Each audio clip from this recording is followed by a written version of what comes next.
गया, मैंने गुरुई आश्रम के बारे में आपसे जिक्र कर लिया। अब इसका जिक्र भी अब मैं आता हूँ कि विकिपीडिया में जो अच्युतानंद के बारे में लिखा हुआ है, विकिपीडिया में लिखा हुआ है कि अच्युतानंद जी सुदामा के अवतार थे। सुदामा कौन? कृष्ण के साथ जो कृष्ण का सखा था, सुदामा के अवतार। ये विकिपीडिया की मैं आपको बात कोट कर रहा हूँ, जो आप फिर नेट पे देख सकते हैं। अब उसी में, क्योंकि अपने बारे में भी अच्युतानंद ने कुछ लिखा होगा, तो उन्होंने, उनका एक भविष्य ग्रंथ है गुरु भक्ति गीता, उसमें उन्होंने उसके 31वें छंद में 31st कैंटो में गुरु भक्ति गीता के प्रथम खंड में 25 और 26 नंबर पदों पे लिख के गए थे। क्या लिख के गए थे वो मैं आपको पढ़ के सुनाता हूं। गोलक में सुदाम नाम है मेरा जानो, मेरा नाम गोलक धाम में जो अनमैनिफेस्ट में है। अब अनमैनिफेस्ट की मैंने जिक्र अभी तक नहीं किया था, वो ये है पीछे, सूक्ष्म जगत से पीछे कैजुअल वर्ल्ड है, अनमैनिफेस्ट। ये गोलक धाम हम इसे कह सकते हैं, ठीक। तो गोलक धाम में उन्होंने लिखा है, गोलक में सुदाम नाम है मेरा जानो, सत्य युग में कृपा जल नाम होता है पुनः। पुनः मतलब दोबारा से जब उन्होंने जन्म लिया सत्य युग में, तो वो कृपा जल के नाम से जन्म हुए। उसके बाद लिखा है अगले 26वें पाद में, त्रेता युग में नल श्री राम के गहन। हम नल और नील की कहानी हमने सुनी हुई है, जिन्होंने सेतु बंध बनाया या जिन्होंने ये ब्रिज बनाया फ्रॉम रामेश्वरम टू श्रीलंका, जब रामचंद्र जी गए थे लड़ाई करने, युद्ध करने रावण जी के साथ। तो वहां पर वो नल के रूप में पैदा हुए। त्रेता युग में नल श्री राम के गहन।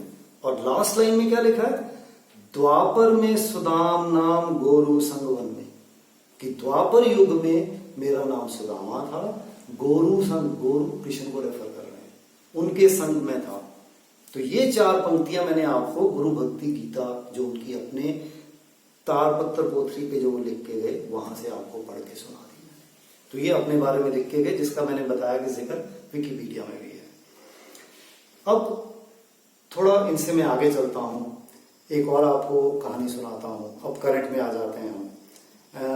एक उड़ीसा में ही भुवनेश्वर में एक उत्कल यूनिवर्सिटी है, उसमें एक संस्कृत के अध्यापक थे सदानंद रामानुज दास। ये अब मैं आपको आज से तकरीबन 30 साल पहले ले जाता हूँ। ये 1990 की बात है। वो वहां से उत्कल यूनिवर्सिटी से प्रोफेसर रिटायर हुए। संस्कृत के प्रोफेसर थे, तो नेचुरली उनको संस्कृत टेक्स्ट, ये सारी चीजों का ज्ञान था। तो उनकी झुकाव और लगाव प्रभु की तरफ भी था। और वो, जिसको हम एलमेक बोलते हैं या पंचांग बोलते हैं, पंचांग पे वो गवेषणा करते होते थे और वो आश्रम में भी जाते होते थे। उनके समक्ष अच्युतानंद की पोथियां भी आ गई। अच्युतानंद की पोथियां वो पढ़ पाते थे, बिकॉज संस्कृत भाषा में थी, देवनागरी भाषा में थी, वो पढ़ पाते थे। तो उन्होंने उसमें से थोड़ी एनालिसिस करनी शुरू की, गवेषणा करी। तो उनके समक्ष आ गया कि वो युगावतार के बारे में लिख के गए जो अभी पैदा होना है। जब उन्होंने उस पर गवेषणा करी, फिर उन्होंने पंचांग देखा, मृदुला पंचांग था जो उन्होंने देखा। इन दोनों पे गवेषणा करी तो उनके समक्ष आ गया कि युग अवतार पैदा हो चुके हैं। अब ये जब उनके समक्ष आ गया तो उन्होंने उसको ढूंढना शुरू किया। अब ढूंढते रहे, उनको मिला तो कुछ नहीं। सो इसी जिज्ञासा को लेके वो एक बार यहाँ ऋषिकेश में शिवानंद जी के आश्रम में आए हुए थे। ये 1989 की बात है। वहां पे भी वो बैठ के बहुत, मतलब अपने, हम क्या करते हैं जब हमें ध्यान करना है तो हम बैठ जाएंगे अपने समाधि में, या ध्यान करेंगे या सोचेंगे, उसके बारे में सोचना ही तो ध्यान है।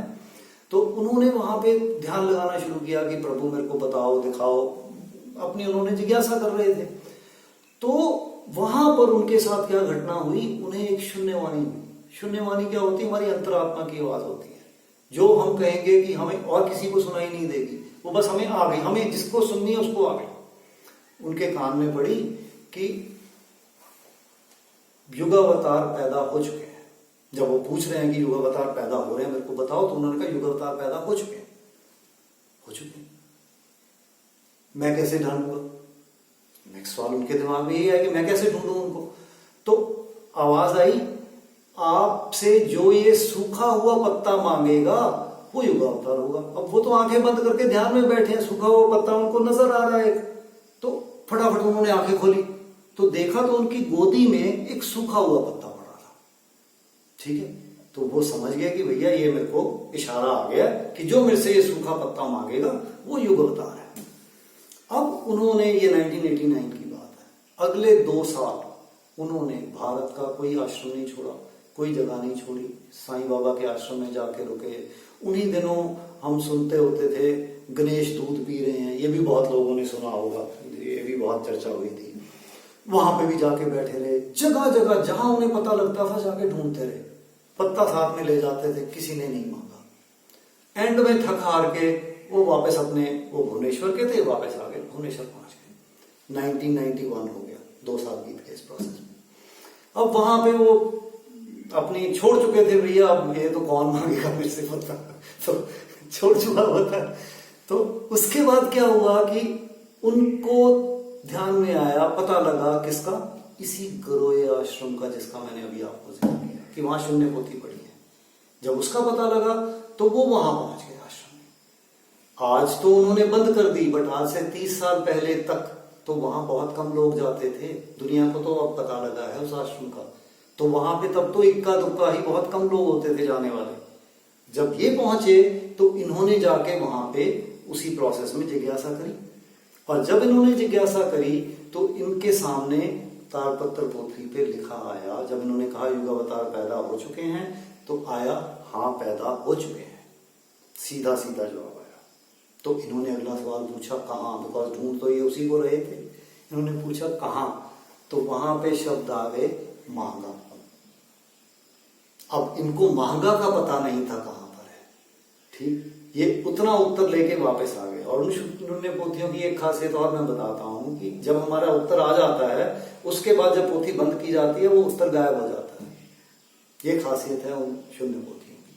हर बार जो उत्तर लेता है उसके बाद उत्तर आने के बाद वो बंद है, खत्म है, शून्य हो गया। शून्य से आया शून्य में गया, शून्य मतलब यही शून्य है, ओंकार मंडल। तो जब उन्हें पता लग गया महंगा, अब वो अपने घर आ गए। अब मैं दिमाग में चल रहा है मेरे को महंगा कहाँ ढूंढूं। तो महंगा का अब फिर उनके साथ अगला क्या होता है, क्योंकि जब वक्त आ जाता है फिर प्रभु रास्ता दिखाते हैं। अब जब उनका वक्त आ गया था, शाम को उनके घर एक उनका पुराना स्टूडेंट आ गया, उनसे बातें चल रही थी, तो उसने जिक्र कर दिया महंगा का। अब ये तो महंगा सुन के ही आया था उसी दिन, ये महंगा का जिक्र किया, कहता मैं महंगा जाना चाहता हूं, कहता मेरा घर उसके गांव उसके पास में है, मैं ले चलता हूं आपको। सो अगले दिन ही ये महंगा पहुंच गए। महंगा कहां, ठाकुर जी के आश्रम। वहां जब पहुंच गए और वहां पर क्या हुआ, वहां पर जब ये गए हैं तो इन्होंने पहले तो वहां पहुंचे, अंदर जाके झोला अपना रखा, झोले में ले गए अपना जो भी लेके जाना था। वहां एक छोटी सी कुटिया थी, उसमें जाके जहां प्रभु जी बैठे हुए थे पहुंच गए। वहां पे झोला रखा, एक और वहां पे भक्त बैठे हुए थे जिनका नाम शक्ति प्रसाद मिश्रा जी है, तो वो बैठे हुए थे साथ में। तो उनके समक्ष जाके बैठ गए, और इनके पहुंचने से पहले प्रभु जी ने उस शक्ति प्रसाद मिश्रा को बता दिया था कि मेरे दर्शन का वक्त हो गया है, मतलब मेरे को कोई दर्शन करने आ रहा है, ये उनको बताया हुआ था। तो उसके बारे में इन्होंने, इनके बारे में उसको पहले ही बता चुके थे कि वो पुरी के ब्राह्मण हैं, बहुत पढ़े हुए हैं, मतलब अगर वो प्रभु हैं तो ऑब्वियस ही बात हमने सब पता होना चाहिए। तो एनीवे ये सब चीजें शक्ति को पहले बताई हुई थी उन्होंने। और थोड़ी देर बाद जब ये पहुंचे तो शक्ति तो उसको भी तब तक कुछ ज्यादा नहीं पता था, वो भी नया नया आया था प्रभु के पास। और तब प्रभु जी की उम्र कितनी थी 1991 में, 36 साल। और ये जो रामानुजदास थे ये 70-72 साल के थे, उससे बड़े थे।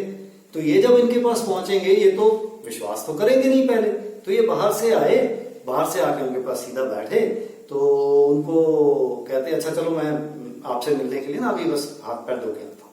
तो गए, हाथ पैर धो के आ गए, फिर आगे दोबारा से आके बैठे, और बैठते ही प्रभु जी ने क्या कहा, मुझे वो पत्ता दे दो। बस इतना ही कहा, क्योंकि वो प्रभु जी बोलते ही बहुत कम थे, शुरू से बोलते रहते। इतना ही कहा, अब आप समझ सकते हैं कि उस इंसान का क्या हालत है।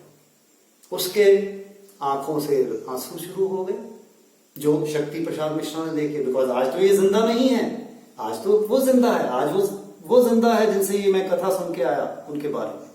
तो इनके आंसू शुरू हो गए और साथ ही साथ ये जमीन पे पूरा लेट गए, और इन्होंने ऑफकोर्स लेटने से पहले वो पत्ता तो दे दिया, बट इतने भाव विभोर हो गए कि मैं जिनको इतनी देर से ढूंढ रहा हूं वो मेरे को यहां सामने मिल गए।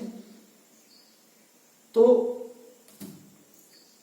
आज मैं आपसे इतनी की कथा कहूंगा, ठीक, बट इसके आगे की कथा, अब आगे अच्युतानंद जी की भविष्यवाणियों में और क्या लिखा हुआ था और उनके जीवन काल में क्या घटा या क्या हुआ, ये हम अगले एपिसोड में बात करेंगे।